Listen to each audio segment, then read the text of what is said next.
I am Dr. Saurabh Khetibi, a teacher from Sri Shivaji Vidya Mandir and Junior College, Aum.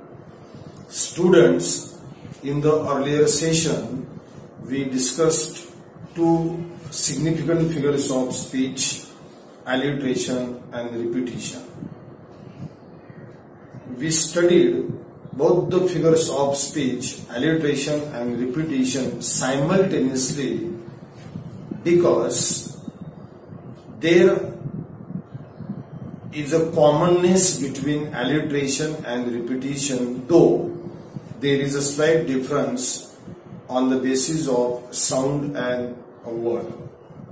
And that is why we discussed both the figures of speech, alliteration and repetition simultaneously. Today also we are going to deal with two figures of speech at the same time. The reason is that there is a commonness as well as a little bit difference between these two figures of speech. The title of these two figures of speech are simile and metaphor. Simile and metaphor are also two very important figures of speech which are mostly used by authors, poets in their writing. I have intentionally taken these two figures of speech at the same time so that I can explain the difference as well as the commonness between simile and metaphor. So there is a definite purpose, there is a definite intention behind using each and every figure of speech in English language. So when the poets, when the authors employ the figures of speech like simile or metaphor, there is a definite purpose behind using the figures of speech like simile and metaphor. So the first reason, the first purpose behind using the figure of speech simile and metaphor is that to make an idea, to make concept or the thought expressed by the poet more interesting in the piece of literature. The second reason behind using simile and metaphor is that the thought or the concept or an idea can be presented or can be comprehended by the readers or the students at a deeper level. So the figures of speech, simile and metaphors help to comprehend the particular poem or particular line of the poem at a deeper level or extensively. Thirdly, the most important point I would like to discuss here is that as we saw, the repetition of particular sound or a word in alliteration and repetition.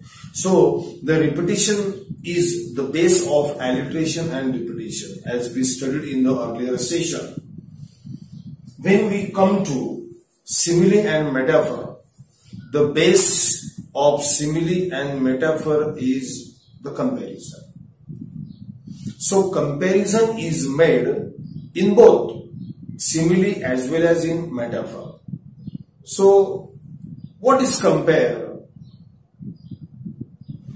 It should be studied at a deeper level. So similes and metaphors are understood as the comparison statements. Both similes and metaphors are the comparison statements. So comparison is made between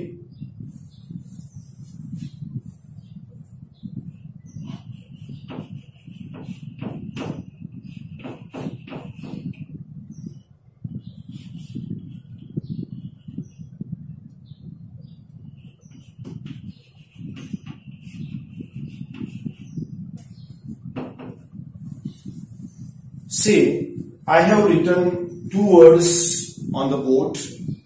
Comparison is made between two unlike things or two dissimilar things in the line or in the sentence.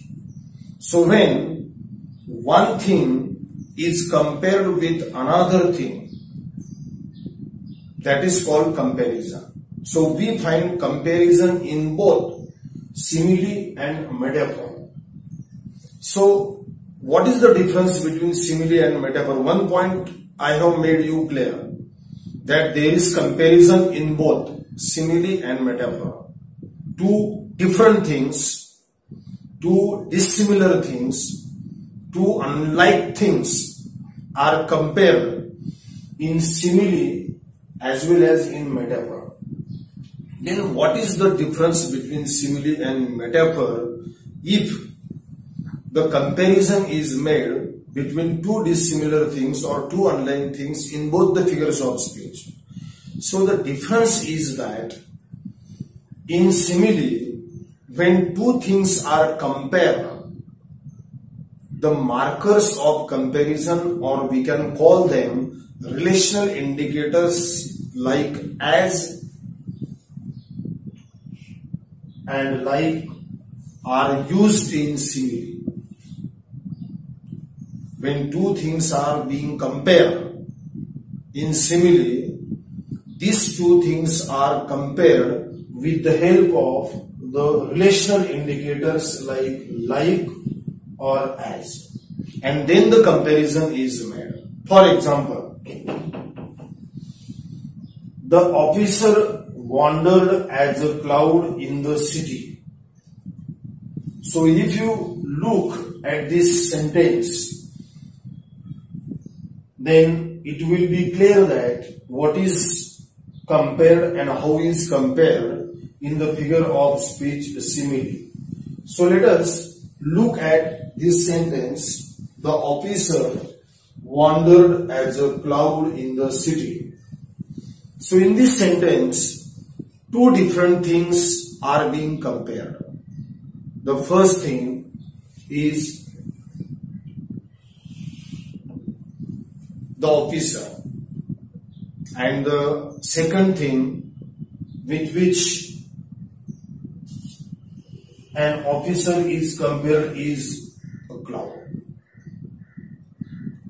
The officer wandered as a cloud in the city is the best example of the figure of speech simile, because the criteria for the figure of speech simile is there should be two things.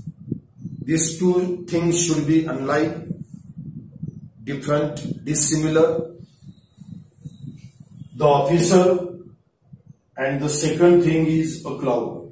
So these are completely two different things, and these two things are being compared in the sentence with the help of the relational indicators, or we can say markers of comparison like as and like. So in our sentence where we are going to compare the officer with a cloud, we have the marker of comparison as. So with the help of the marker of comparison as, the officer is being compared with a cloud, and therefore this sentence is an example of the figure of speech simile. So I hope that you must have understood what is simile. So let me revise once again. In simile, we have comparison. The comparison is made between two unlike things, two dissimilar things, and this comparison between two unlike things is made with the help of the words like as or like. As we saw in the sentence, the officer wandered as a cloud in the city. So in this way, we have discussed about simile.